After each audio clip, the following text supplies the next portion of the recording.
Assalamualaikum warahmatullahi wabarakatuh. Terima kasih atas kesempatan yang diberikan kepada saya untuk mempresentasikan hasil penelitian saya. Perkenalkan, nama saya Riana Indreswari dengan NIM 2223250013 dari Program Studi Pendidikan Islam Anak Usia Dini, Fakultas Tarbiyah dan Tadris.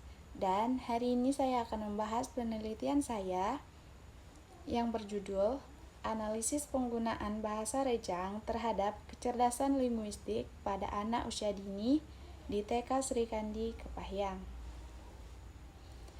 Penelitian ini berfokus pada peran penting bahasa daerah, yaitu bahasa rejang dalam perkembangan kecerdasan linguistik anak-anak usia dini.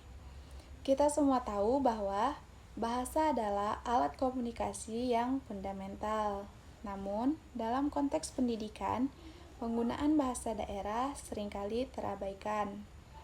Oleh karena itu, penelitian ini bertujuan untuk mengeksplorasi bagaimana penggunaan bahasa rejang dapat mempengaruhi kemampuan berbahasa anak-anak, serta membangun kesadaran akan pentingnya pelestarian bahasa daerah dalam pendidikan. Baik, alasan saya mengambil judul ini adalah karena pentingnya bahasa daerah dalam pendidikan anak usia dini. Di Indonesia terdapat lebih dari 700 bahasa daerah yang digunakan oleh masyarakat. Pelestarian bahasa daerah menjadi semakin relevan di tengah arus globalisasi yang mendominasi penggunaan bahasa nasional, yaitu bahasa Indonesia.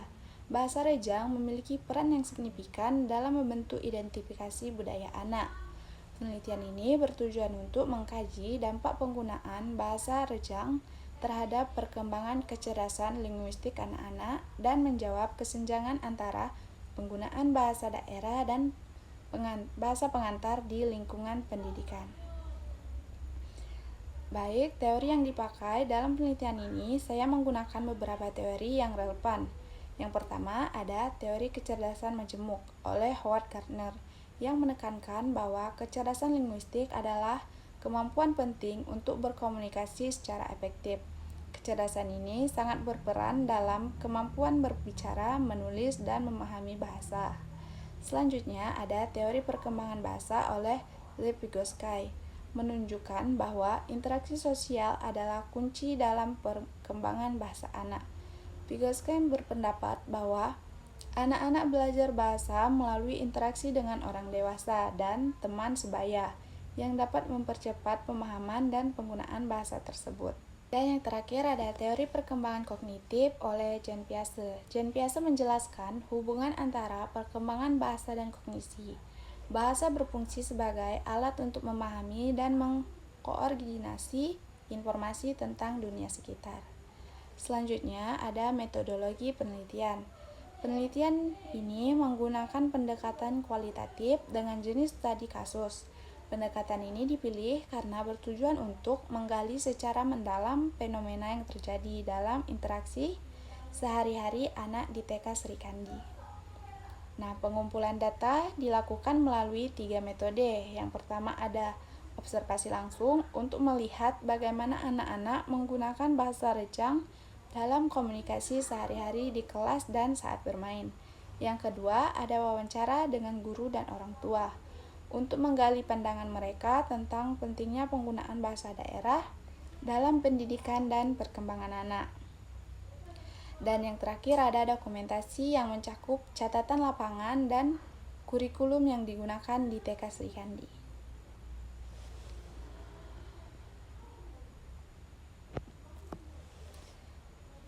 Selanjutnya, subjek penelitiannya terdiri dari anak-anak di TK Sri Kandi yang merupakan penutur asli bahasa rejang, guru-guru yang mengajar di lembaga tersebut yang berperan dalam pengajaran dalam penggunaan bahasa di kelas, dan orang tua dari anak-anak yang menjadi subjek penelitian untuk memahami bagaimana bahasa digunakan di rumah. Pemilihan subjek ini penting untuk mendapatkan data yang komprehensif mengenai penggunaan bahasa rejang dan dampaknya terhadap kecerdasan linguistik.